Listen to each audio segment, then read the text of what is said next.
Solomon Webb was 41 years old the night his wife looked at him across their kitchen table, set down her fork with the careful precision of someone who had rehearsed this moment, and said, "You were just convenient, Solomon.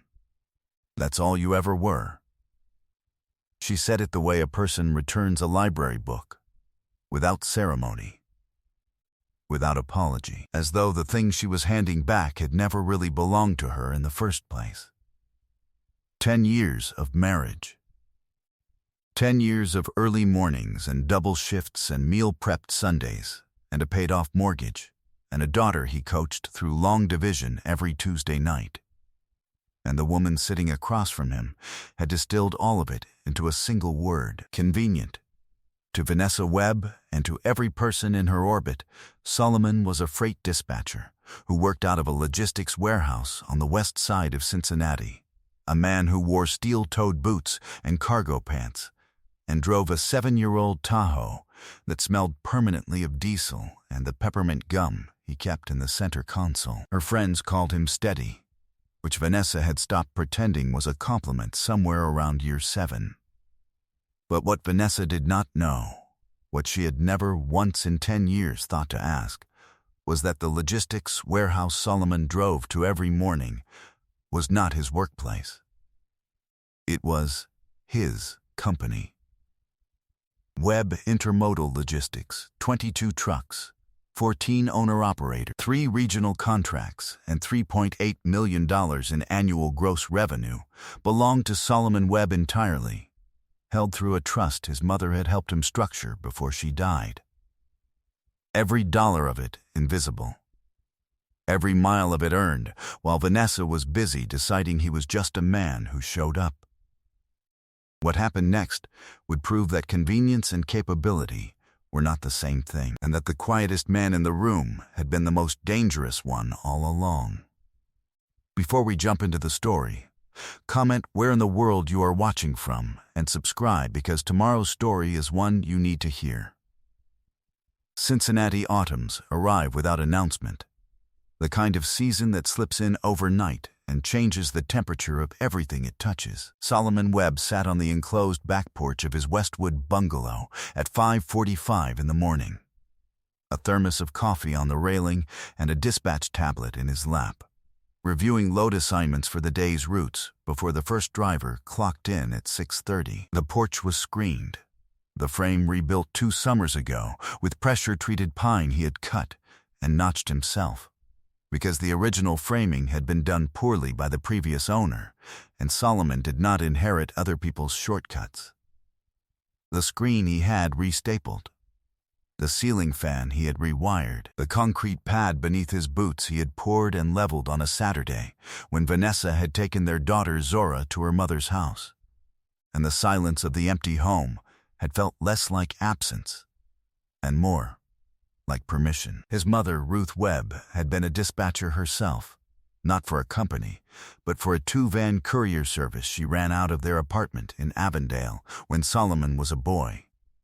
She managed routes, negotiated rates, and balanced the books on a folding table in the kitchen while Solomon did his homework on the other half. She passed 7 years ago. Heart failure, but her voice still moved through every route he planned and every contract he negotiated. She used to say, "Move what needs moving. Don't carry what isn't yours."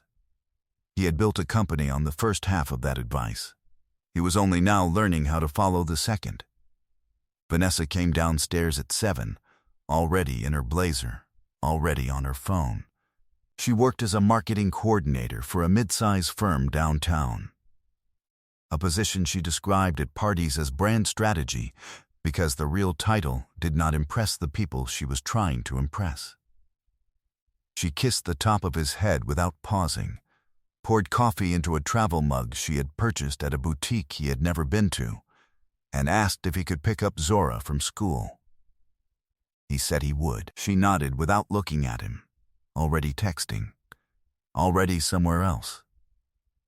There was a tightness around her mouth lately, a held quality, as though she were keeping something pressurized behind her teeth and waiting for the right moment to release it. He had met Vanessa 11 years ago at a neighborhood cookout in Price Hill, thrown by a mutual friend who worked at the same warehouse where Solomon had just signed his first regional contract. Vanessa had been finishing a marketing degree at UC, ambitious and vivid, with a laugh that arrived before she did and stayed after she left. She had asked him what he did, and he said logistics. And she had said, "That's a fancy word for moving boxes, right?" And he had laughed because at the time it had felt like flirting rather than a verdict. They married 9 months later. For the first 4 years, the marriage had operated the way his roots operated, on schedule, with clear communication and enough margin for the unexpected. Somewhere around year 5, the communication had started arriving late. By year 8, it had stopped arriving at all. His corporate phone, registered to Web Intermodal under the company's IN, stayed locked in a fireproof case bolted to the underside of his desk at the warehouse office. His accountant, his operations manager, and his attorney communicated through it. Vanessa had never seen it. She had never visited the warehouse beyond the single time she dropped off his lunch during their first year of marriage, when the office was still a rented desk in a shared space, and the company was 2 trucks, and a dream she thought would stay small. It had not stayed small. Solomon had simply never told her it grew. That evening, the family calendar on the refrigerator showed a new entry in Vanessa's handwriting, dinner W/P, Friday 7 p.m., with no further detail. Solomon noted it the way he noted a route deviation on a driver's log, without reaction, but with the understanding that unexplained changes in a pattern usually meant something worth tracking. Some loads told you what they carried on the manifest. Others you had to open and inspect yourself. The discovery happened on a Thursday evening, 11 days after the kitchen table conversation, and it did not arrive as a surprise.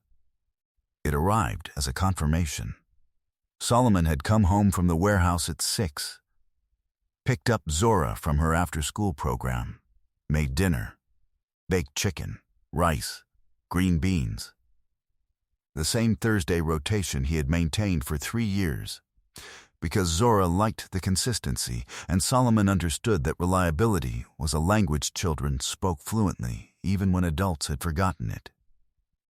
Vanessa had texted that she would be late. She was late often now. The texts always arrived between 5 and 5:15, always phrased the same way. Running behind. Don't wait up, as though the repetition made it less visible rather than more. After Zora was in bed, Solomon sat in the living room and opened Vanessa's iPad, which she had left on the couch, still logged into her iMessage. He did not go looking for trouble. He went looking for clarity, which was a different thing entirely. The messages were there, organized and undeniable, a thread with a contact saved as P that stretched back 9 months. Preston Hale. A commercial real estate broker Vanessa had met through her firm's networking events. The messages were familiar and practiced, the language of 2 people who had moved well past the early negotiation of an affair and into the operational phase, scheduling, logistics, the quiet bureaucracy of deception. He scrolled without expression. His hands did not shake. One message stopped him. Sent by Vanessa 3 weeks ago at 11:47 p.m. on a night Solomon had been downstairs reviewing quarterly numbers on his corporate laptop. He doesn't suspect anything. He never does. Honestly, P, he was just convenient. Someone to split rent with while I figured out what I actually wanted. That's all he ever was. Solomon read the message twice. He read it a 3rd time. Then he screenshotted the entire thread, every message, every timestamp, every photograph, and sent the images to his own email address using Vanessa's account, then deleted the sent email from her outbox. He replaced the iPad on the couch in the same position, same angle, screen dark. He went to the garage. He sat in the Tahoe with the engine off and the overhead light on and opened the corporate phone. He pulled the joint bank account statements. Over the past 14 months, $38,000 had been transferred in increments of $1,000 to $2,500 to an account he did not recognize. He checked the credit card she carried on his account. Hotels in Newport, Kentucky, just across the river. 4 charges over 6 months. Always on nights, his dispatch log showed him working late at the warehouse. Dinners at restaurants he had never eaten at. A $2,200 charge at a furniture store he had never heard of, dated 3 months ago, which he suspected connected to wherever Preston Hale kept the life Vanessa was building with Solomon's money while she waited for something better than convenient to come along. He built the timeline methodically, the way he built route manifests, origin, destination, cargo, and every stop in between accounted for. 9 months of messages, 14 months of transfers, $38,000 in dissipated marital funds. A pattern that had been running parallel to his marriage the way a frontage road runs parallel to a highway, close enough to see, invisible unless you knew where to look. His face remained perfectly calm. He closed the apps. He opened a new folder on the corporate phone and labeled it simply Manifest. He made one call. "I need to see you Monday morning," he said. "Bring the trust documents." Brenda Osei practiced family law from a firm on 4th Street downtown, 3 blocks from Fountain Square, in an office that smelled faintly of lemon furniture polish and the particular seriousness of a woman who had spent 28 years in Ohio courtrooms and had never once lost her composure in any of them. She was 59, wore her hair in short twists, and spoke with the economy of a person who charged by the hour and respected the money enough to waste none of it, hers or anyone else's. Solomon had retained her 6 years ago when his accountant recommended separating the company's legal structure from his personal estate. Brenda had built the firewall between Webb Intermodal and the marital assets with the precision of an engineer laying drainage. Invisible, essential, and designed to handle exactly the kind of flood that was now arriving. He sat across from her on Monday morning and placed everything on her desk. The message screenshots, the bank statements, the credit card charges, the hotel receipts, the timeline. Brenda reviewed each document the way she reviewed everything, with the focused stillness of a person who understood that the difference between evidence and accusation was documentation. She set down the final page. She removed her glasses. "The trust is intact," she said. "Webb Intermodal, the fleet, the operating accounts, the retained earnings, all of it is classified as separate property under the trust instrument I drafted. Ohio is an equitable distribution state, but equitable does not mean equal, and $38,000 in marital waste gives us substantial leverage in the division." She looked at him. "She called you convenient."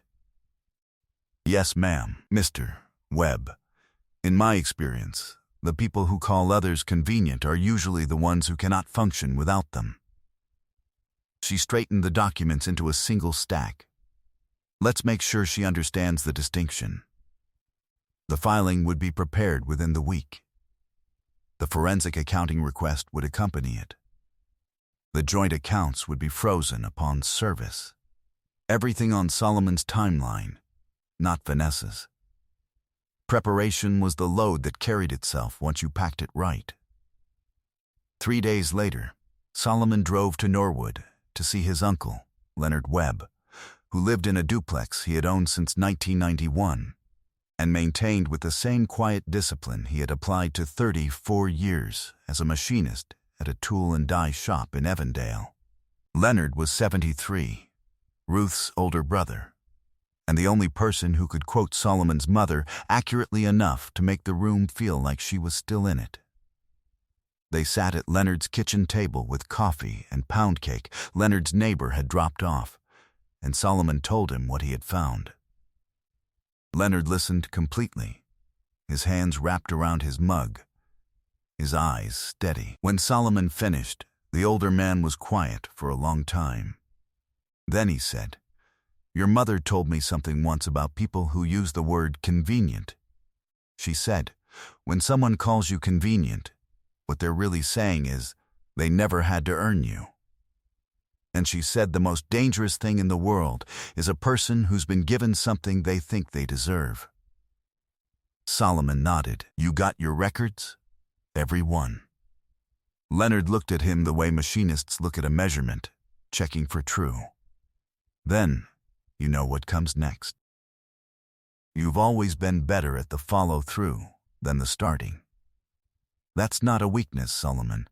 That's how your mother built everything she ever had. Some tools did not need sharpening.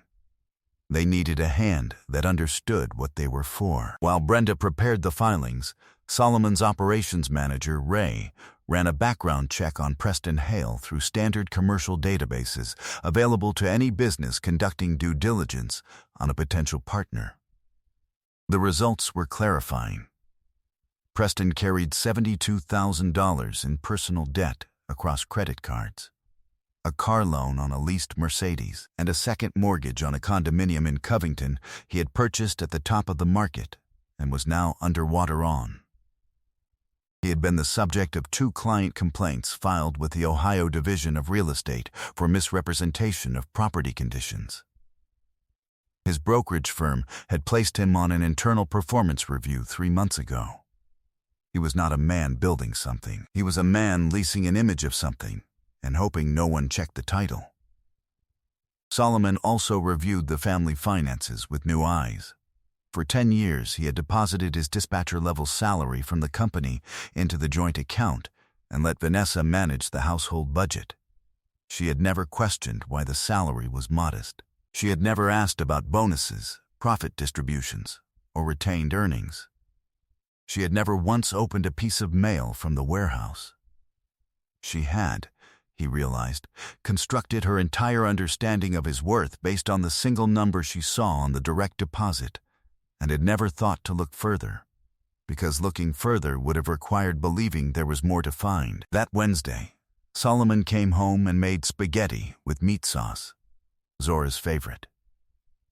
He helped Zora with her science project, a model of the water cycle built from a plastic bin, food coloring, and plastic wrap, and felt the particular weight of a father who knows he is about to change his daughter's world and is building one more good evening before it happens. Vanessa came home at 7:30, dropped her bag on the counter, and said, "Smells good."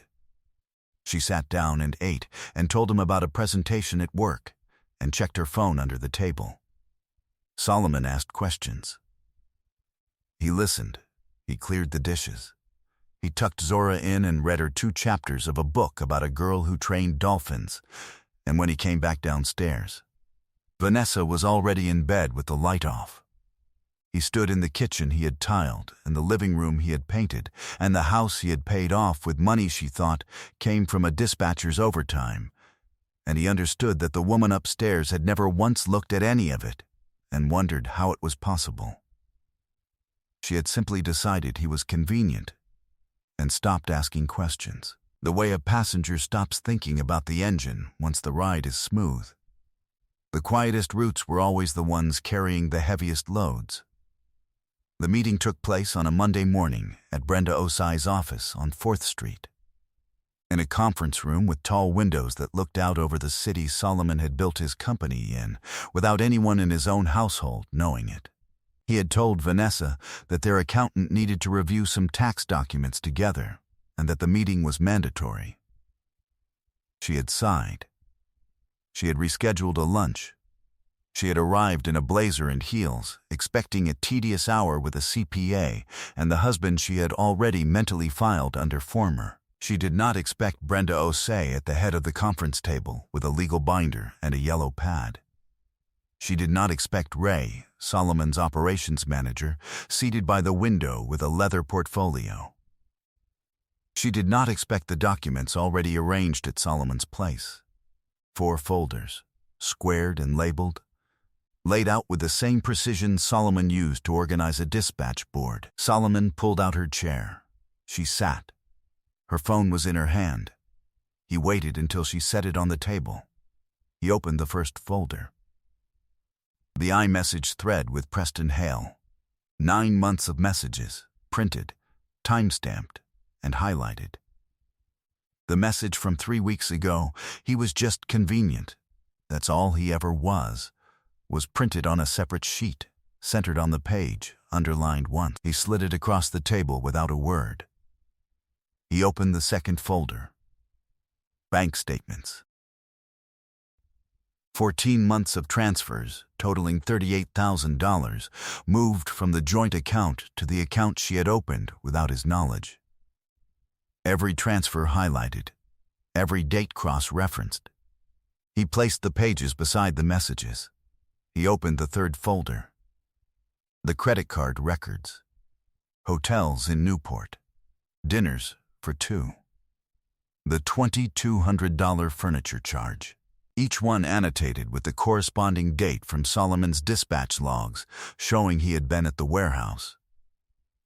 He laid it out the way a dispatcher lays out a route sheet. Every stop accounted for, every mile documented. He opened the fourth folder. And here the room changed.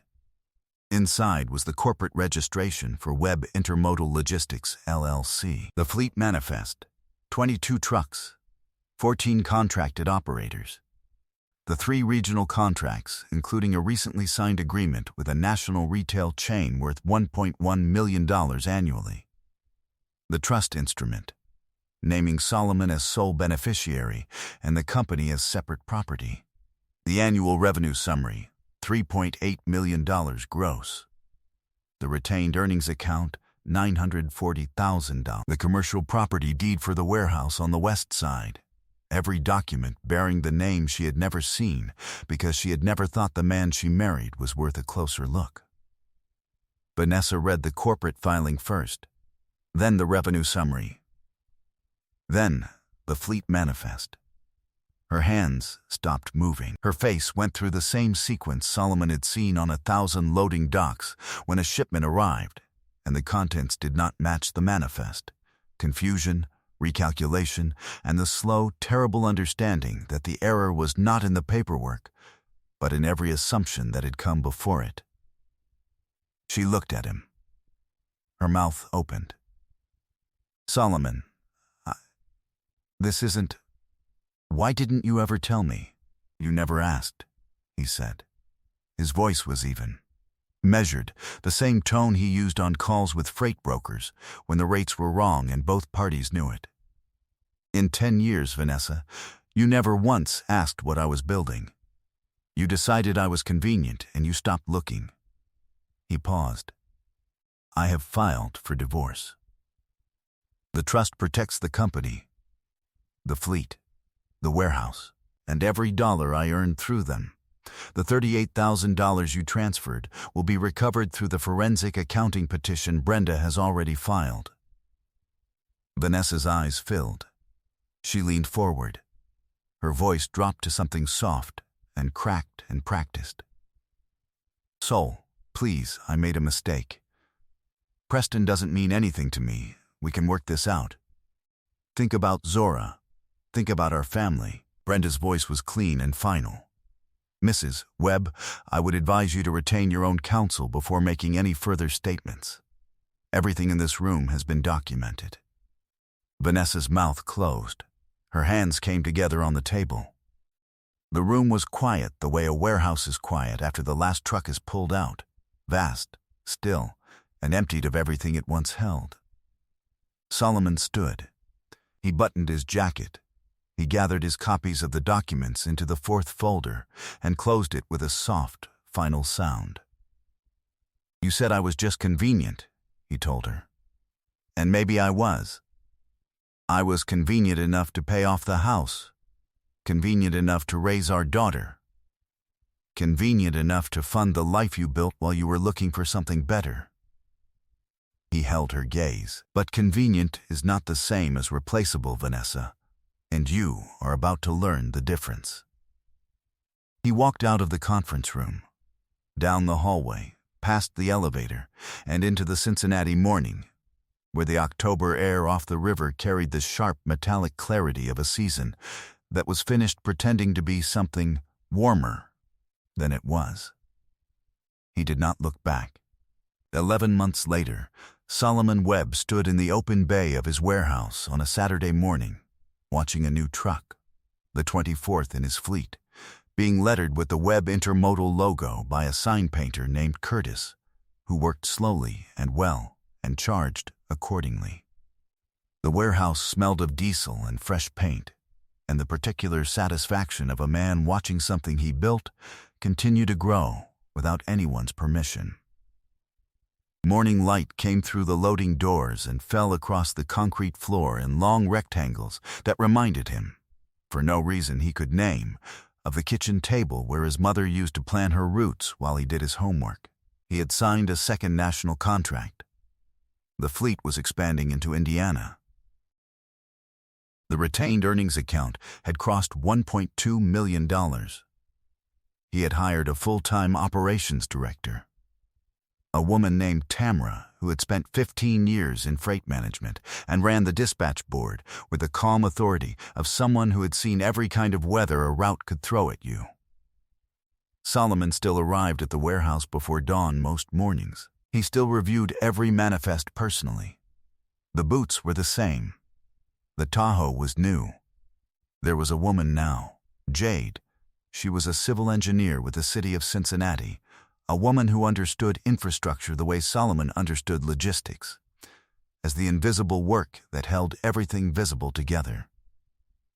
They had met at a zoning hearing Solomon attended regarding a warehouse expansion permit. She had asked him a question about load-bearing capacity for the parking apron, and he had answered it correctly, and she had looked at him as though correct answers were rare enough to be worth remembering. That had been 6 months ago. She did not perform. She did not calculate.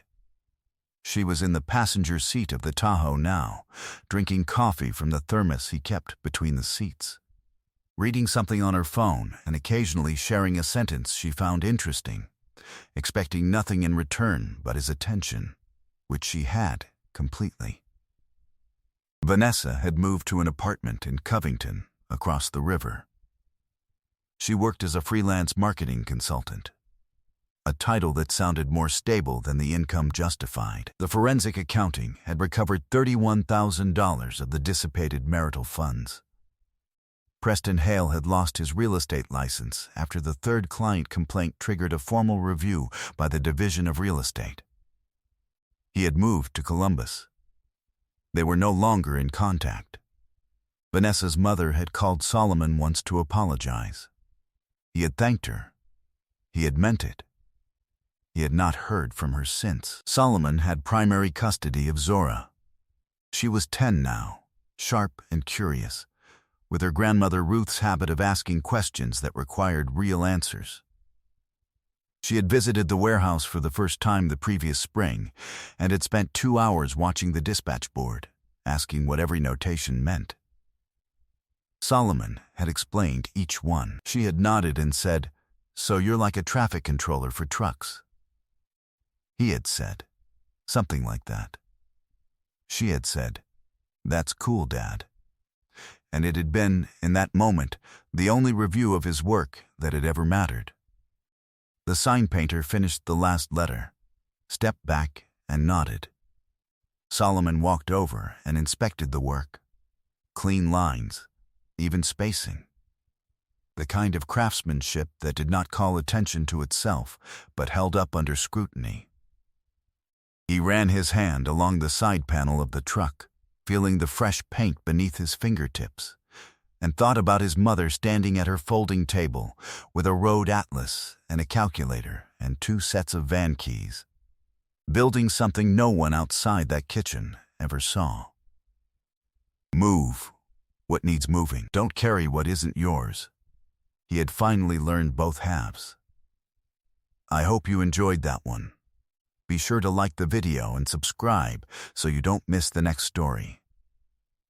I've picked out 2 more for you that I think you'll really like.